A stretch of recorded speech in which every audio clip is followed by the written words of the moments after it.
L'Ukraine détruit activement l'infrastructure pétrolière de la Russie, empêchant Vladimir Poutine de gagner de l'argent grâce au pétrole.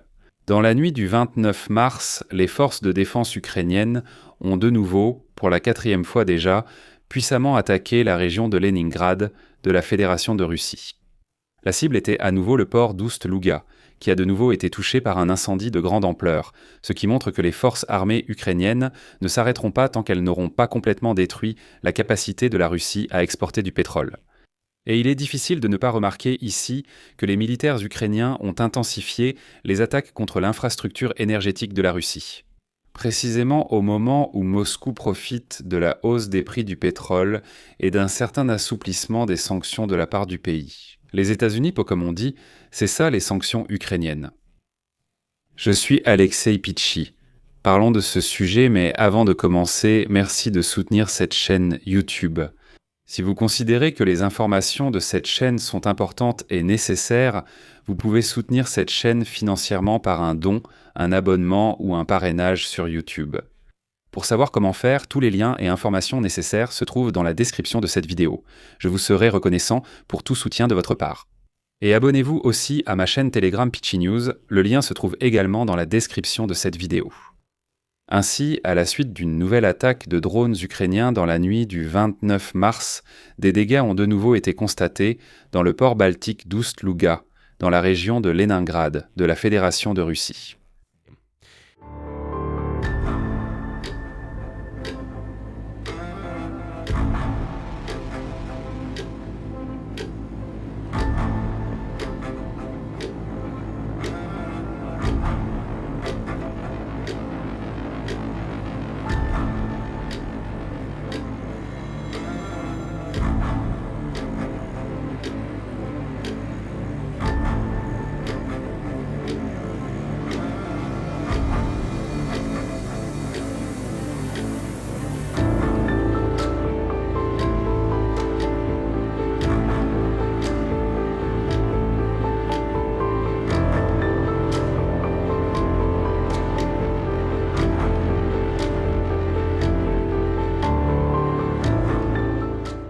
Je tiens à souligner que, au cours de la dernière semaine, les ports baltiques de Primorsk et d'Oust-Louga ont été attaqués à plusieurs reprises par des drones, ce qui montre que la fameuse défense antiaérienne russe est tout simplement pleine de trous, ou qu'elle n'existe même pas là-bas. Le 22 mars, les deux ports ont suspendu le chargement de pétrole et de produits pétroliers après une attaque de drones.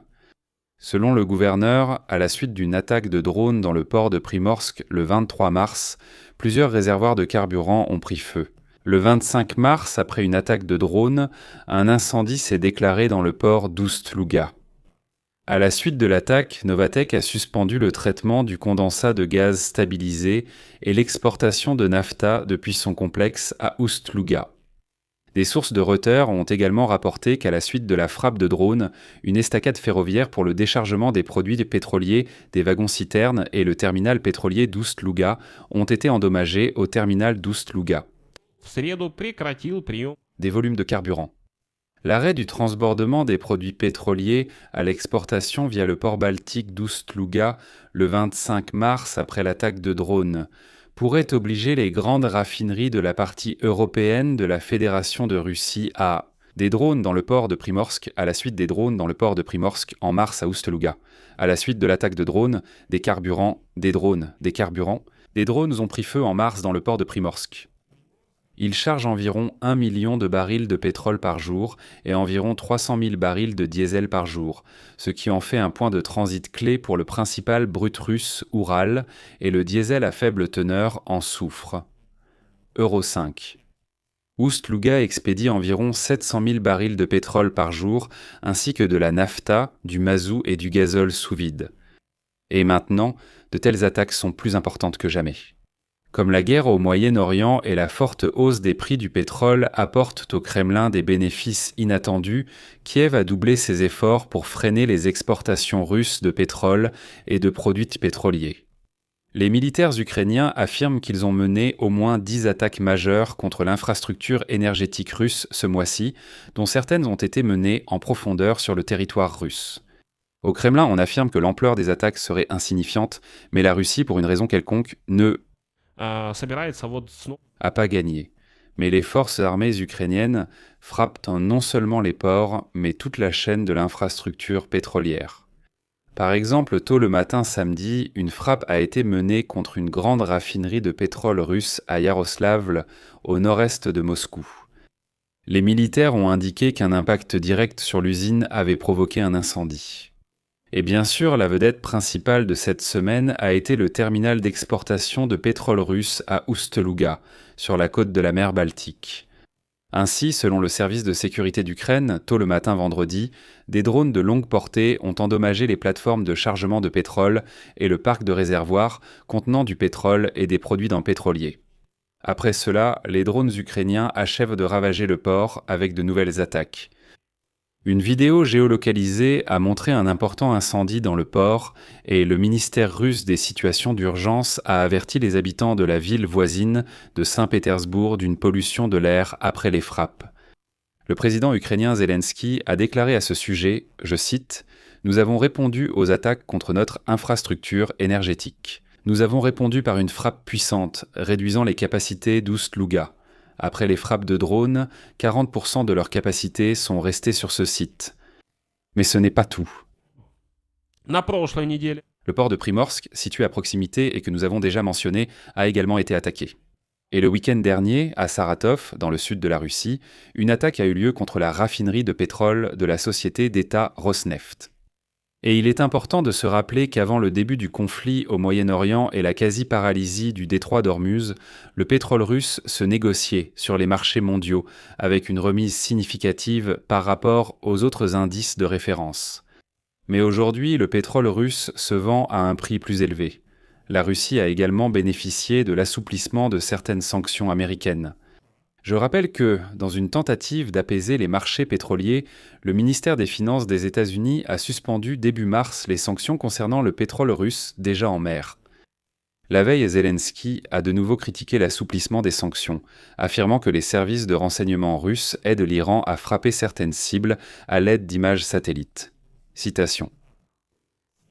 En levant les sanctions contre l'agresseur, qui gagne de l'argent chaque jour, on transmet des informations importantes sur les attaques visant les bases des alliés des États-Unis dans la région. Selon les analystes, les recettes du budget de l'État russe proviennent à au moins un tiers des revenus du pétrole. Selon eux, au cours du dernier mois, ces revenus auraient pu doubler. Mais l'Ukraine a décidé d'imposer ses propres sanctions si Donald Trump a peur de le faire. En conséquence, sur fond de frappes continues contre l'Ukraine, le gouvernement russe est prêt à réintroduire l'interdiction d'exporter de l'essence. Les restrictions entreront en vigueur le 1er avril, car le marché intérieur russe souffre de la volonté des producteurs d'augmenter leurs profits par l'exportation d'essence.